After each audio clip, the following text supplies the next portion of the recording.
l'historien exagère un petit peu les problèmes. Mais il parle surtout du mauvais côté de l'esclavage. Mais il y a eu un bon côté aussi. C'est là où je ne suis pas d'accord avec lui. Hotep, apprendre son histoire est un acte de résistance. Bernard Ayotte. Comme vous l'entendez, cet homme, aux propos fallacieux, à la limite de l'abject, nous dit sans trembler que l'esclavage a eu ses bons côtés. Vous ne savez pas qui c'est? On le rappelle en 10 secondes. Bernard Ayotte est un descendant d'esclavagistes, comme on appelle communément les Békés ou les Blancs Pays, en Martinique, en Guadeloupe. Et donc aujourd'hui, en Martinique, actuellement, avec les luttes contre la vie chère et l'engagement qui a été mené par le RPRAC et d'ailleurs l'incarcération, la mise en mandat de dépôt de Rodrigue Petitot, dit le R, qui est quelque part le symbole de l'expression de ce colonialisme qui ne dit pas son nom. Donc Bernard Ayotte nous dit dans le plus grand des calmes que l'esclavage avait des bons côtés. C'est une amnésie historique ou alors une amnésie émotionnelle.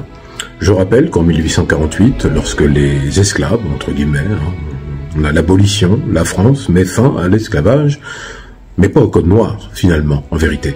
Même si on dit que c'est l'affranchissement de ces esclaves, le fait que ce soit aboli, qui va, entre guillemets, abroger le code noir, on peut en voir quelque part sa continuité dans la gestion qui va être faite après de ces personnes qui se retrouvent libres, sans emploi, sans ressources, sans maison, sans rien du tout. Les esclaves ne vont rien recevoir, alors que Bernard Ayotte, ses ancêtres, vont toucher la modique somme de 17 à 20 000 euros par esclave qu'ils ont affranchi. Au-delà de cela, et des millions d'euros que la France va verser pour dédommager ces colons esclavagistes, ils vont aussi être détenteurs de près de plus de 80% des terres de la Guadeloupe et de la Martinique, créer des monopoles commerciaux et économiques, ainsi tout ce qui rentre sur ces îles est le fait de Bernard Ayotte et des siens. Mais ce n'est pas le seul problème, c'est que, bon, on pourrait disserter sur tout cela, mais écoutez bien, il y a aussi des bons côtés dans l'esclavage. Je rappelle que la France, lorsqu'elle prend possession de la Guadeloupe, la Martinique, 1635, n'est-ce pas, et qu'ils se mettent à déporter massivement des Africains pour travailler dans les champs de canne à sucre, c'est le code noir qui régit la vie de ces captifs. C'est le code noir qui va aussi régir la vie de ceux qui sont nés sur l'île à la suite de cela, et qui sont des esclaves. Article 44. Le noir est un bien meuble, c'est-à-dire qu'un meuble, on peut le casser, le briser, le jeter vivant dans un four, comme le jeune Aristide qui a 12 ans, le jeter aussi vivant dans une cuve de mélasse brûlante, comme la jeune Mathilde, âgée de 9 ans, et on peut aussi l'accrocher à un arbre, au piquet, le torturer, tout simplement, puisqu'en fait, c'est pas très grave, c'est un meuble. En fait, le fait que ce soit un meuble, il n'y a pas d'identité juridique ou civile pour l'esclave. Donc, si ça, c'est un bon côté de l'esclavage, bon, je veux bien entendre d'autres propos.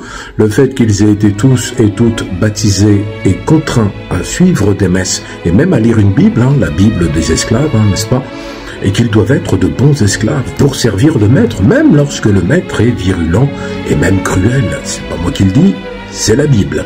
Et c'est pas l'Ancien Testament, c'est le Nouveau. Parce que si on lit l'Ancien Testament, là, c'est une catastrophe. On tombera dans la barbarie la plus extrême. En tout cas, je tiens à dire ici qu'il n'y a aucun bon côté de l'esclavage. Il n'y en a pas. Je veux dire, la civilisation, la mission civilisatrice, elle est totalement absente. Le déporté, le captif, celui qui est né sur place, n'avait qu'une seule fonction, servir les intérêts économiques des ancêtres de Bernard Ayotte. Alors vous voyez, ce genre de propos, il ne faut pas cesser de les dénoncer, être solidaire des Antilles, de nos sœurs et de nos frères qui combattent. Donc, on soutient ce combat, et plus que jamais, Haïti, Martinique, Guadeloupe, Guyane, La Réunion, Kanaki, Mayotte, toutes ces îles où, grâce à cela d'ailleurs, le territoire maritime français fait une taille phénoménale. Sinon, c'est tout petit la France. En tout cas, force, on reste connecté. Merci.